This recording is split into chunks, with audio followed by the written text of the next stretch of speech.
Hello everyone and welcome back to another video. Today, I'll be doing something that I've never done before on this channel. I will be listing 8 reasons why Lightning Rod at Dollywood is better than Steel Vengeance at Cedar Point. Lightning Rod is currently my number 1 coaster and Steel Vengeance is currently my number 5, which is a very controversial opinion. I want to clear up the main reasons why I much prefer Lightning Rod to Steel Vengeance. Before I list my reasoning, I'd like to state that I absolutely love both of these coasters. I do not mean any disrespect to anyone who prefers Steel Vengeance, and I'm totally fine with it. This video is not to disrespect Steel Vengeance or anyone who says Steel Vengeance is better than Lightning Rod. Anyways, on to my reasoning. The first reason why I prefer Lightning Rod to Steel Vengeance is because Lightning Rod starts off with a very good launch. Lightning Rod starts off with a bang, while Steel Vengeance starts off with a long chain lift. The launch on Lightning Rod gives it much more character and a lot of speed to start off with. The second reason is because of the intensity. Lightning Rod is actually a very forceful coaster. It has several intense portions, especially the final overbank. Steel Vengeance, on the other hand, really doesn't do any other force other than airtime. Lightning Rod is a much more diverse coaster when it comes to forces. Lightning Rod easily is the most intense RMC I've ridden, while Steel Vengeance is one of the less intense RMCs I've ridden. The third reason is because of the location.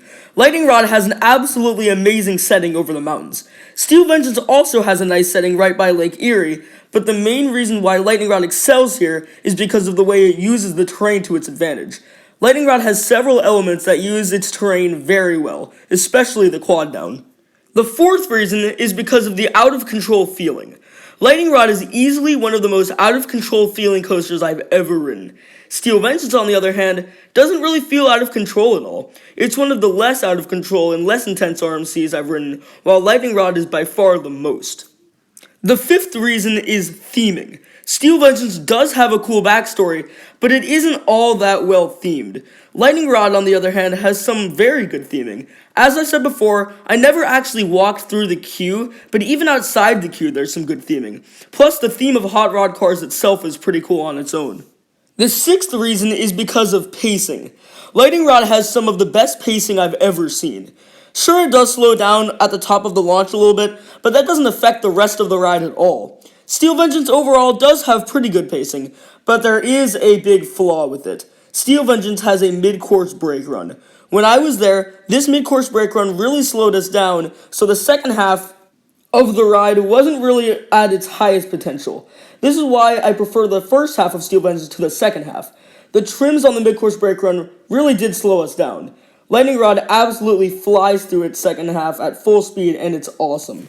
The seventh reason why Lightning Rod is better than Steel Vengeance is fun factor. Steel Vengeance is a very fun ride for sure, but Lightning Rod is on another level.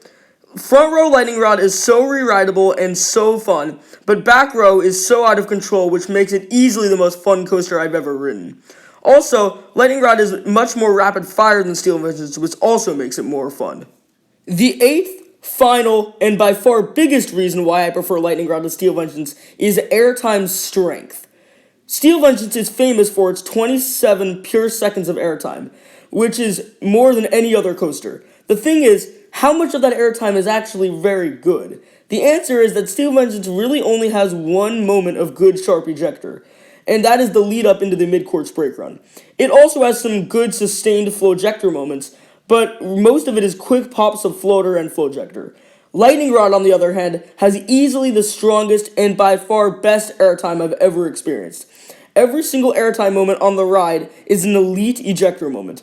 The first drop is absolutely amazing sustained ejector. The wave turn is also amazing sustained ejector. The twist and shouts are also amazing sustained sideways ejector. But where Lightning Rod shines the best is the quick pops of extremely sharp ejector. The main one, in my opinion, is the best airtime moment I've experienced, and that is the legendary quad down. These 4 sharp ejector moments are better than anything on Steel Vengeance. They are easily my favorite sequence of airtime ever. Plus, there are other great sharp ejector moments. Sharp ejector and ejector itself are my favorite aspect of any coaster. While Steel Vengeance has one moment, Lightning Rod has about 8 insane ejector moments. And those are the 8 reasons why I prefer Lightning Rod to Steel Vengeance. However, I don't want to be unfair to Steel Vengeance since it is an amazing ride. To be fair, I will list one big thing that Steel Vengeance does do much better than Lightning Rod, and that is the length. I don't consider Lightning Rod short, but Steel Vengeance is just so much longer. It does have more airtime moments due to the length. If you really think about it, Lightning Rod is more quality over quantity, and Steel Vengeance is more quantity over quality. It really depends on what you prefer. Anyways, I hope you enjoyed this video and didn't get too triggered about it. Inverted Thrills, out.